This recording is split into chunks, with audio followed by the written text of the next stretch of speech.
A long-awaited inquiry has found Coles and Woolworths are among the most profitable supermarkets in the world, but there's no silver bullet to make things better for shoppers. The ACCC has found Australians are paying 24% more at the checkouts than they did 5 years ago, which is significantly more than wages have grown, with those on low incomes suffering the biggest hits to their budgets. Over that time, the supermarket giants increased their earning margins as they made hefty profits. But the consumer watchdog stops short of accusing them of price gouging, doesn't consider their market dominance a duopoly, and makes no mention of breaking them up to increase competition. We're going to be speaking with a fruit grower about this report in just a moment, but first let's bring in Insider's host and the ABC's national political lead and a friend of this program, David Speers. David, good morning. Very good morning. This report, what's it going to mean for the political debate in Australia, do you think? Look, I wouldn't call this a scathing report. I know the big headline is, you know, they're amongst the most profitable in the world. And yes, people will look at that, I'm sure, and say, gee, what's going on here? But it also says on prices, and you kind of touched on this, that prices, yes, have risen more than other goods and services over the 5-year period that it's looked at.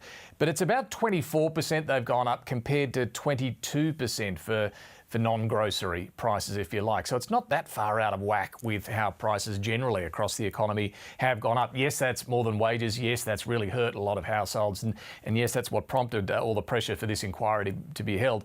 But it goes on to say, look, this 24% increase, it's less than the increase for most OECD countries. Still significant, but not as much as some other countries. So, look, it's not price gouging, it makes that clear. But yes, they're profitable. They're amongst the most profitable in the world. They have market dominance, Coles and Woolies in particular. Some interesting recommendations there, and some of them are going to be worthy.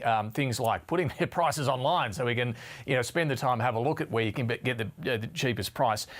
Changing the zoning and planning laws to allow more competition to come in. And I think perhaps the most important one there is going to be greater transparency for suppliers so that they can see what the price forecasts are and have some idea, farmers and other producers, what lines they should be producing and selling to the supermarkets, knowing what the supermarket giants reckon the forecasts are. So, look, that'll help, but there's no, as you said, silver bullet here that's suddenly going to bring prices down and make supermarket customers suddenly feeling really happy about life.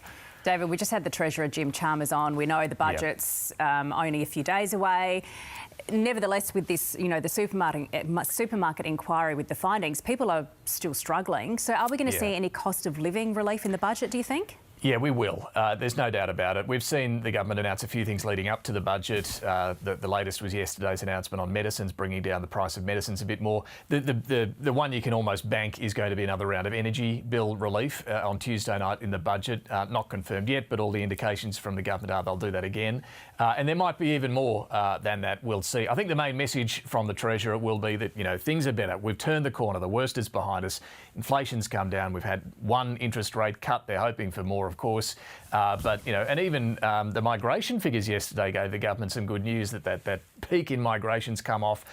So, look, some better news to tell for the Treasurer than perhaps in previous budgets, and that'll be the main emphasis, along with a bit of sprinkling of cost of living relief as well on Tuesday night. They'll save some things, though, for the campaign that will follow very soon after.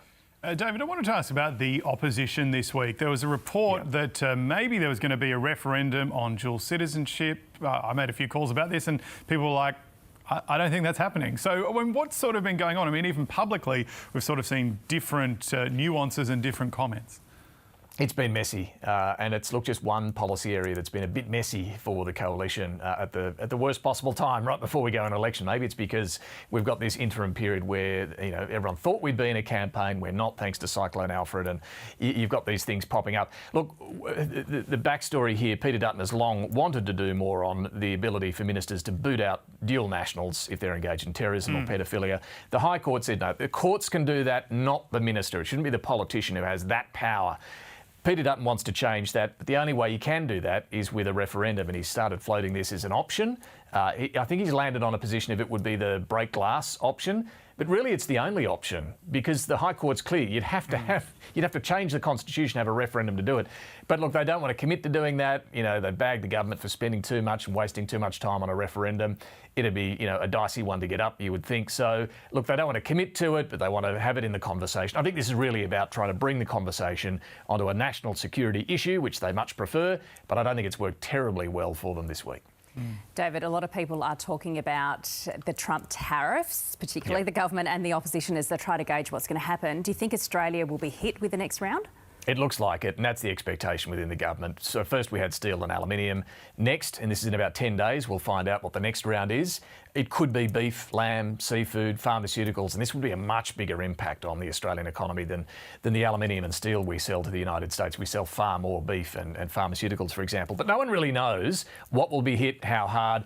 We do know a lot of American industries are lining up and telling the Trump administration, make sure you hit Australia. We don't like all the Aussie beef that's sold here. We can't sell enough to Australia. We don't like the pharmaceutical benefit scheme in Australia. We don't like the local content laws that mean Netflix has to make Australian product and the news bargaining code, which means, you know, the tech giants have to pay for news media. So a lot of gripes there that they're in the ear of the Trump administration saying, make sure you hit Australia.